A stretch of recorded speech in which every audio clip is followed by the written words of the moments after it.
2026년 새해 달라지는 노인복지 전부 해부. 노후는 갑자기 바뀌지 않습니다. 조용히 바뀝니다. 2026년이라는 숫자를 들으면 아직 멀게 느껴지시는 분들도 계실 겁니다. 하지만 노인복지는 어느 날 갑자기 신문 일면에 크게 바뀌지 않습니다. 대신 이렇게 바뀝니다. 조용히, 천천히, 그리고 모르는 사람만 손해보게. 오늘 이 영상은 불안을 키우기 위한 이야기가 아닙니다. 오히려 불안을 줄이기 위한 영상입니다. 이미 정해진 것, 거의 정해진 것, 그리고 반드시 준비해야 할 것. 그 경계를 분명히 하여 2026년 이후의 노후를 차분하게 정리해드리겠습니다. 1. 기초연금. 인상 논의가 현실이 될 가능성. 2026년을 앞두고 가장 많이 언급되는 변화는 바로 기초연금 인상 문제입니다.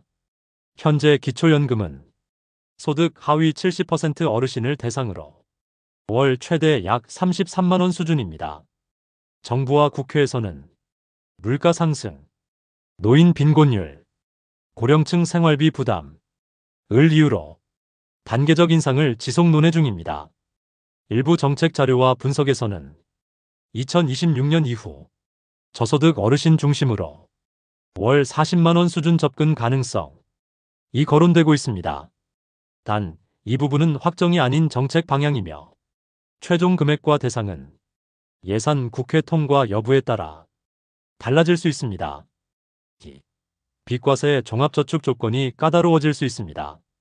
많은 어르신들이 활용해온 비과세 종합저축, 현재는 만 65세 이상이면 일정 한도 내에서 이자 배당 소득 비과세 혜택을 받을 수 있습니다. 하지만 2026년을 전후로 이 제도 역시 조정 논의가 진행 중입니다. 핵심은 이것입니다. 모든 65세 이상이 아니라 기초연금 수급자 중심으로 제한될 가능성. 이는 고소득 고령층까지 세제 혜택을 주는 것이 형평성에 맞느냐는 문제 제기 때문입니다. 아직 확정은 아니지만 기존 가입자는 유지, 신규 가입 조건은 강화될 가능성이 계속 언급되고 있습니다. 3. 노인 기준 연령 65세는 그대로일까? 많은 분들이 불안해하는 이야기, 바로 노인 기준 연령 상향입니다. 현재 대부분의 제도는 만 65세 이상을 노인으로 규정합니다.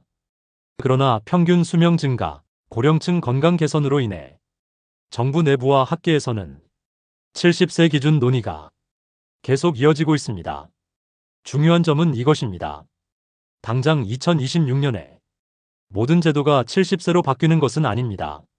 다만 새로운 복지 제도나 향후 설계되는 정책에서 연령 기준이 분리 적용될 가능성은 충분히 있습니다.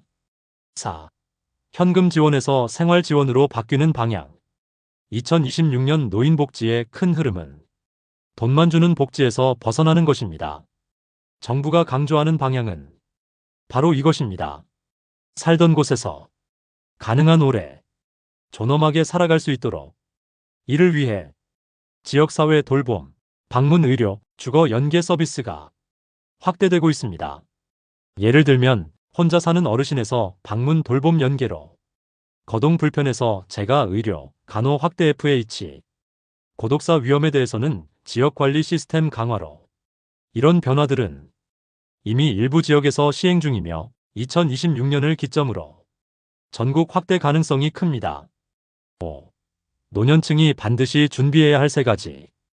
2026년을 대비해 어르신들이 꼭 기억해야 할 점은 다음 세 가지입니다. 자동으로 챙겨주지 않습니다. 대부분의 복지 혜택은 신청해야 받을 수 있습니다. 지자체마다 다릅니다. 같은 나이라도 사는 곳에 따라 받는 혜택이 다릅니다. 정보를 아는 사람이 유리합니다. 앞으로의 복지는 연령보다 조건 상황 신청 여부가 더 중요해집니다.